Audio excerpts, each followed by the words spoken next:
Yohanes pasal 15 ayat 4 dan 5, demikian bunyi firman Tuhan. Tinggallah di dalam aku, dan aku di dalam kamu. Sama seperti ranting tidak dapat berbuah dari dirinya sendiri, kalau ia tidak tinggal pada pokok anggur. Demikian juga, kamu tidak berbuah, jikalau kamu tidak tinggal di dalam aku. Akulah pokok anggur, dan kamulah ranting-rantingnya. Barang siapa tinggal di dalam aku, dan aku di dalam dia, ia berbuah banyak. Sebab di luar aku, kamu tidak dapat berbuat apa-apa. Sahabat inspirasi, tinggal di dalam Yesus merupakan perintah yang Tuhan berikan bagi orang-orang yang percaya dengan hatinya dan mengaku dengan mulutnya bahwa Yesus adalah Tuhan. Keputusan untuk bertobat dan menerima Yesus sebagai Tuhan dan Juru Selamat akan menghasilkan relasi baru antara petobat dengan Tuhan Yesus. Inisiatif relasi ini datang dari Yesus sendiri yang menginginkan mereka yang bertobat tinggal bersama Yesus dan mengalami perjalanan hidup yang berbeda dengan sebelum bertobat. Hidup yang dipimpin oleh Roh Kudus setiap saat melewati berbagai macam riak gelombang kehidupan. Kita sebagai orang-orang yang telah menerima anugerah keselamatan, sudah selayaknya bila kita tinggal dalam Kristus selamanya. Tinggal dalam Yesus harus diwujudkan dengan sikap dan tindakan kita. Pertama, hidup dalam kasih. Yohanes 15 ayat 9. Seperti Bapa telah mengasihi aku, demikianlah juga aku telah mengasihi kamu. Tinggallah di dalam kasihku itu. Kita harus tinggal dalam kasih. Artinya, kita menghidupi kasih.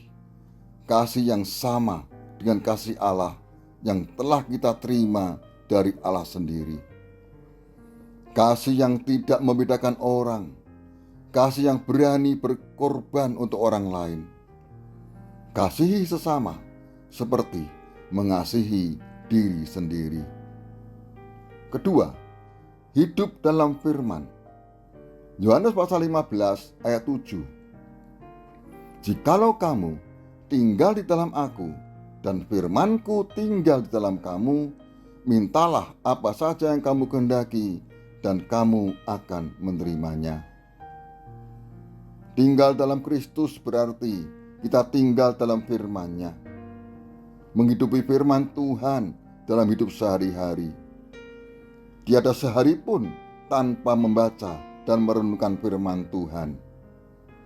Firman Tuhan menjadi penuntun dan panutan setiap saat dan tidak terpengaruh situasi dan kondisi. Bila kedua hal tersebut dapat kita lakukan, maka kita akan menghasilkan buah yang dapat dinikmati banyak orang. Rasa belas kasihan seperti Yesus akan timbul setiap kali kita melihat orang yang membutuhkan pertolongan. Mereka membutuhkan kekuatan, penghiburan, nasihat, dan sebagainya. Kepedulian dan uluran tangan kita akan sangat bermanfaat bagi mereka yang hampir putus asa.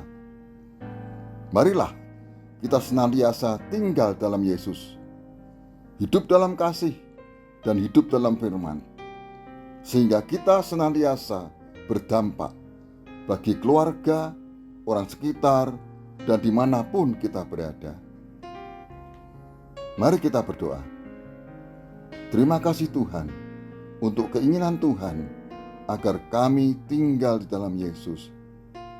Ampuni kami bila kami masih belum sepenuhnya tinggal dalam Tuhan. Roh Kudus, mampukan kami untuk hidup dalam kasih dan firman, agar kami memiliki hidup yang berdampak bagi banyak orang. Terima kasih Tuhan, dalam nama Tuhan Yesus. Amin. Selamat beraktivitas Tuhan Yesus memberkati.